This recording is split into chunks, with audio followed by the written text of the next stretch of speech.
Yate, iwan mo na yung ano dyan.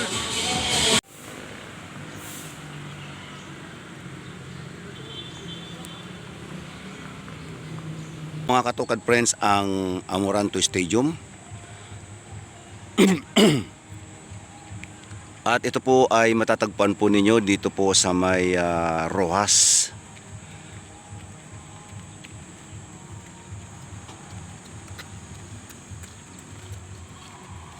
Dito po marami po na pwedeng ganapan ng mga sports, maging ng mga religious leader guys.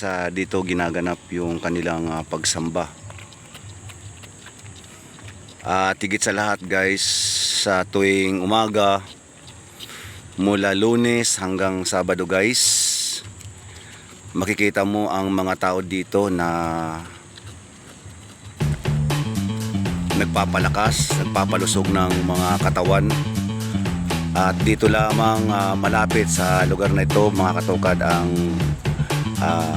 oval na to ng Amoranto Stadium guys. Madalas po ako na nagja-jogging dito mga katukad, dahil malapit lang po ito sa amin, na kung saan nakatira po ako sa Hunters. Ayan. So ang oras po natin guys ay nasa alas 6 po na ng umaga. Sumikat na po si Haring Araw at napakasarap na tumakbo pag ganito na lumabas na yung araw. Ito po yung sa likod po ng stadium. Mayroon po siyang malaking dito, malaking building. Ayan. At ito po yung parkingan po ng kanilang mga sasakyan. At mayroon po tower. At ayun, may mga ginagawa pa po sila. At makikita po din nyo dito mga guys yung puno.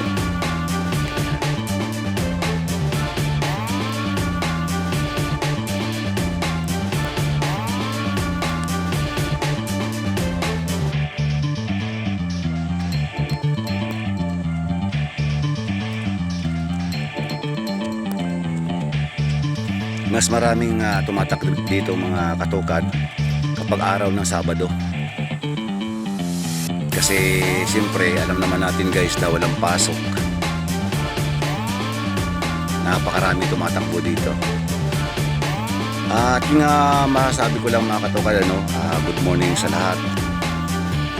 Kailangan po na mag-ehersisyo po tayo, kahit na medyo ang tawag ng katawan para bagang pinapayaw tayo mag-ehersisyo.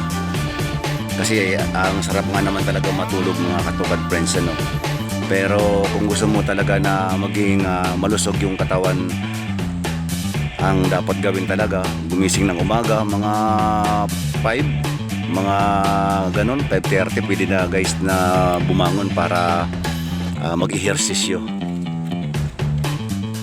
At yung aking anak ko, si Ate Ana. Di ka pa pagod ate? Huwag masyadong hasagarin ha.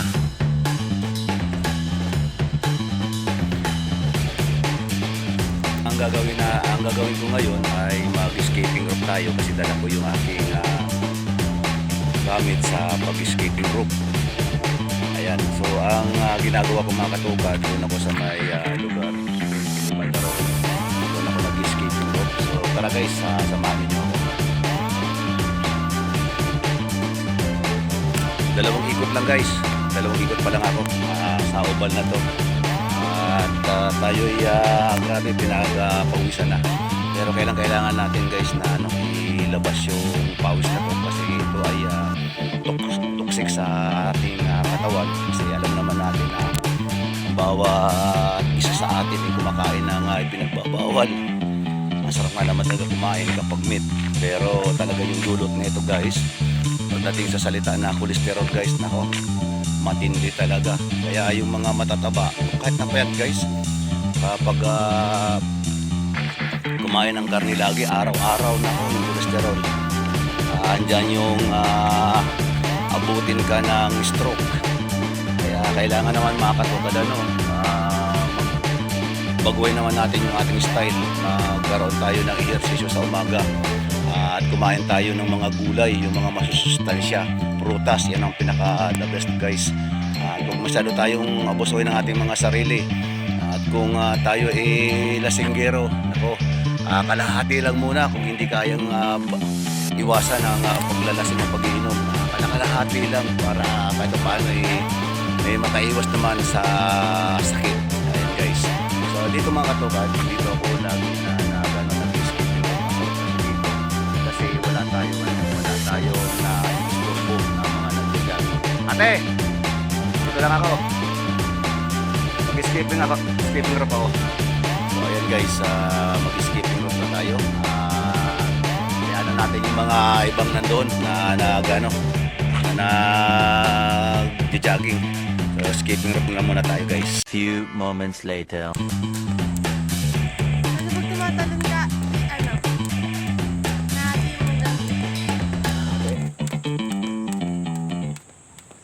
yan. Ang init ng araw.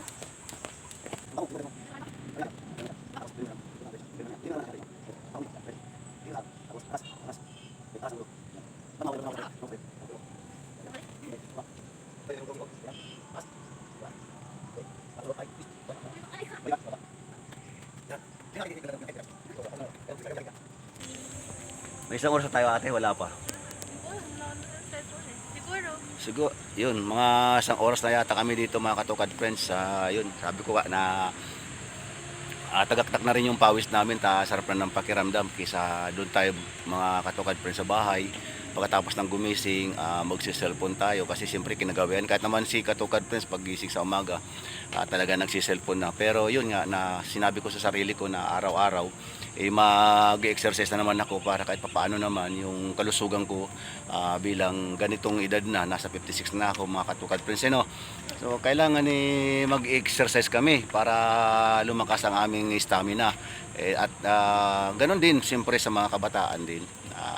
Kung nasa kasagsagan pa kayo ng kalakasan ay hindi na kayo mag-ehersisyo. Dapat mag-ehersisyo pa rin kayo mga katokad friends. Ayan.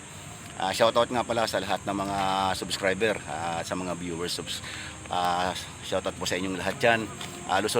Luzon, Visayas at Mindanao guys. Nabubulol na si katokad kasi meron tayong singaw sa bibig kaya di tayo makapagsalita ng maayos. Shoutout sa lahat ng mga viewers, sa lahat ng mga subscriber sa Luzon, Visayas at Mindanao. Yun, shoutout po sa inyong lahat.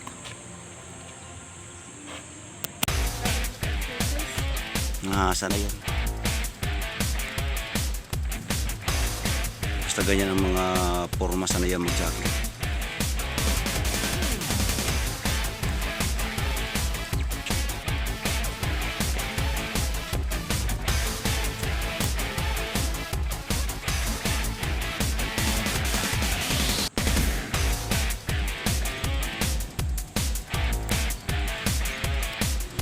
Siya nga pala mga katokad, di ko nga pala nasabi sa inyo na itong gym ng Amoranto Stadium ay under construction po ito ngayon. Ayan, kaya makikita po ninyo mga katokad friends yung mga debris na nandyan sa mga gilid-gilid. Ito yung mga hinukay guys ng na ginawang ganito, yung tinatakbuhan dito sa track and field yan guys. So hanggang doon sa may dulo, hanggang doon, palibot siya guys yan. Palibot yung mga binakbak na semento. Pinapaganda mga katokad friends.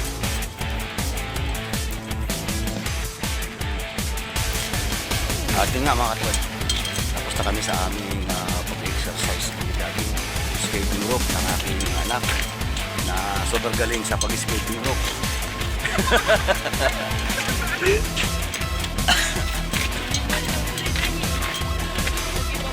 Punta kami ngayon sa sa may Sumba. Narinig niyo yung mga tugtog na yun.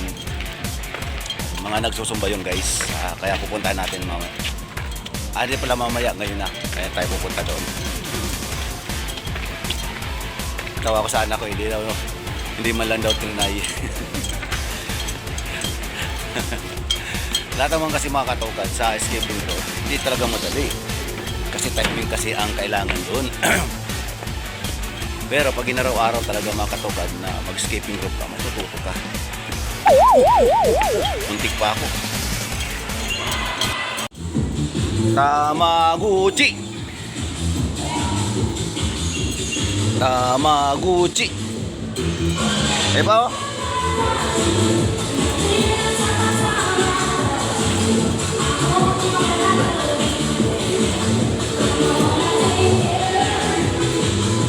Yun!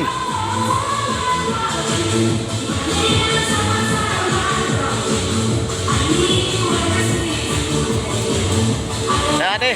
Punta ka? Dahil na!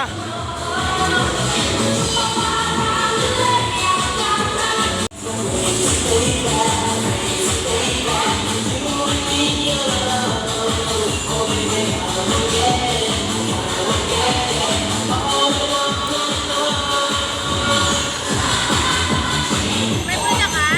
Ha? Meron. Si ate, punta ka na ate. Ayan na, yan ang nag-ano niya, no? Lalaki.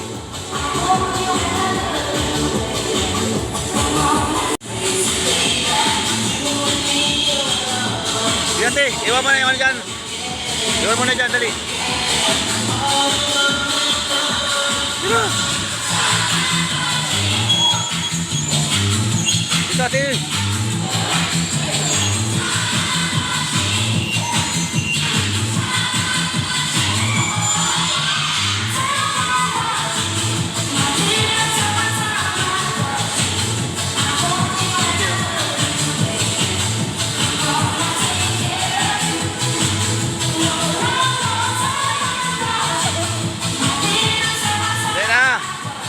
Doon lang ako sa gitna, oh.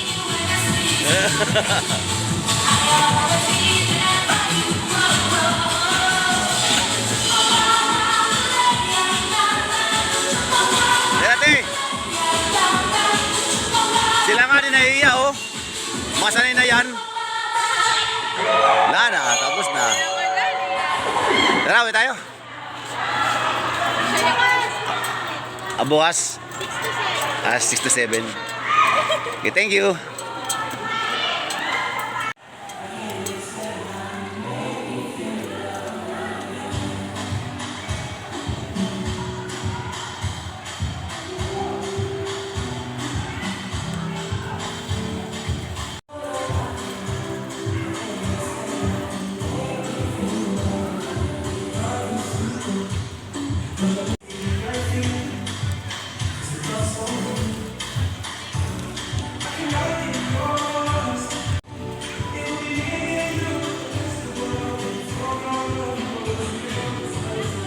At sa parking mga katokad, walang mga problema dito sa mga sasakyan, mga motor, kung ano pa man, kasi maraki ang ano dito, ang parking space dito. Ayan, oh. Napakalaki niyan, guys.